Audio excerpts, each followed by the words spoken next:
James, the brother of Jesus, for you. It would take me half a term to do it for you. All I can tell you is to look at those chapters. But anyway, first he appeared to Cephas, then to the 12. Well, there weren't 12 at that time, even by the gospel reckoning, if the gospel reckoning is exact. Then he appeared to over 500 brothers at the same time. We don't have that in the Gospels either, of whom most remain until now, but some are also dead. After that, he appeared to James, then to all the apostles. Ah, there we go. And last of all, some people object to my using the Greek here, as if to an abortion, he appeared to me. That is one born out of term, as if to the actual Greek, I think, means abortion. In other words, Paul compares himself to an abortion, and I quite like that parallel, frankly, you know. As far as Palestinian doctrine goes, he is an abortion. As far as salvationary Christianity, he's heroic. You know, that's fine.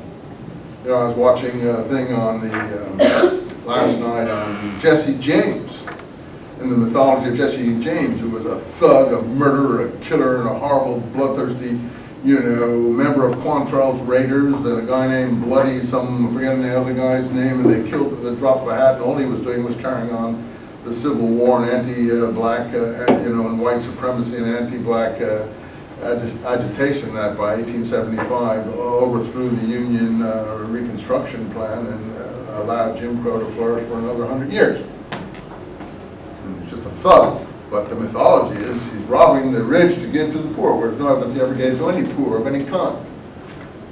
And the point is that these are myths that grew up to paper over these horrendous things. And so, you know, we have it in our own culture. It's in every culture. You ever think it's interesting you had a brother named James? No, I don't think it's interesting. He was a thug. His brother was a thug, but he got a pardon from the governor after some machinations. And everybody named James is imperfect. You look at the kings of England by that name, and you'll soon be disabused of any notion of that kind. But I don't think he didn't have a brother. He had a brother called Frank. His last name is James. But the Frank guy was got himself a pardon out, but he was involved in Quantrell's Raiders, who were a bloodthirsty gang of marauders, and they actually carried out a raid on Lawrence, Kansas, where they butchered 2/3 of the population of Lawrence, Kansas, because it was a free state, and you know, they were free. What do you call it? When persons for the Union and for you know, I forget how they were put. Yeah, they were horrible people. But anyway, the mythology is that these are heroes, because from the 1870s to Hollywood, which is one of the worst offenders in all these regards, of the 1940s and 50s, made movies about Jesse James and made him into another heroic figure, you know, and Frank James too, and then they have all these, and the dirty little coward that shot Mr. Howard, you know, and all these Johnny Reb songs celebrating these vicious murderers and so on. You know, this is a mythology. What can I do? I can't help it. You know, and you're going to be unpopular going in the face of mythology, and someone will probably come out and give you a good shot in the head anyway, because everyone loves mythology. Anyway, the point is, I love this thing, abortion. And it's there. And you look at your Greek, that's why I have your Greek there, and you'll see it is there. Now, I was born as if when no one expected it, last of all. So, when you get in the Gospels, I'm getting nowhere, of course, here tonight. The first shall be last, and the last shall be first. Jesus is talking about. Who's that directed against? Well, that's a really clever code. Polemical code. We love it. Jerry Brown, the old governor of California, he loved it. He used to repeat it all the time because he was brought up in a seminary. The last shall be first and the first shall be last. And everyone loves it. Yeah, let's get rid of those first guys. We know we're last.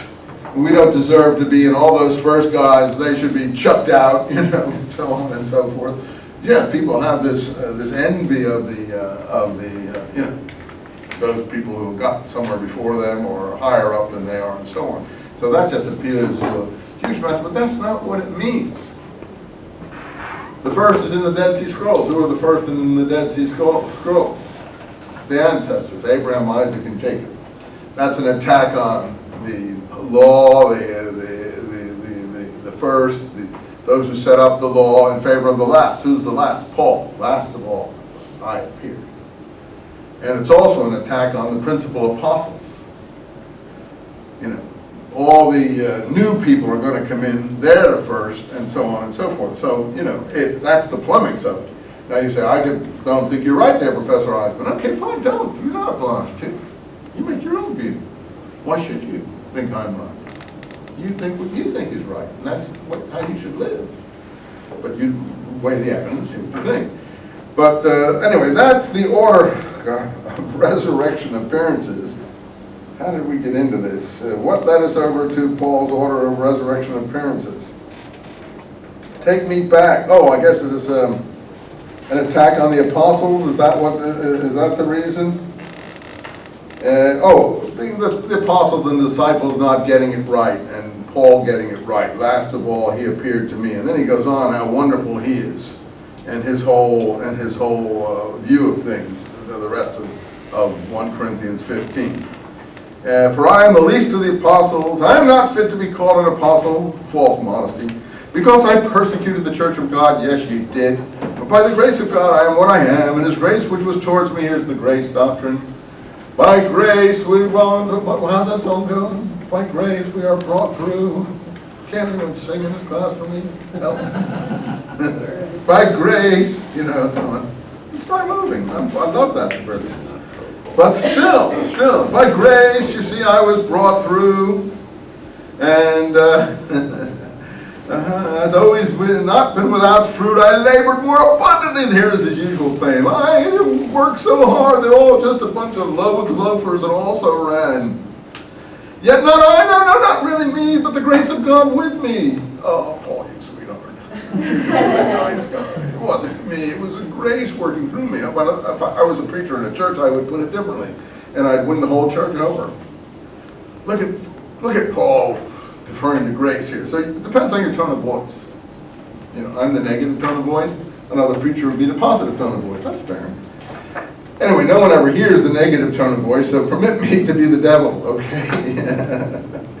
I labored more. Oh, he goes on about all his labors in 2 Corinthians. My God, does he go on about his labors? Well, how he was whipped and this and that and so on and so forth. From the Jews. Whether then they are not, so we preach, so we believe. Now if Christ is preached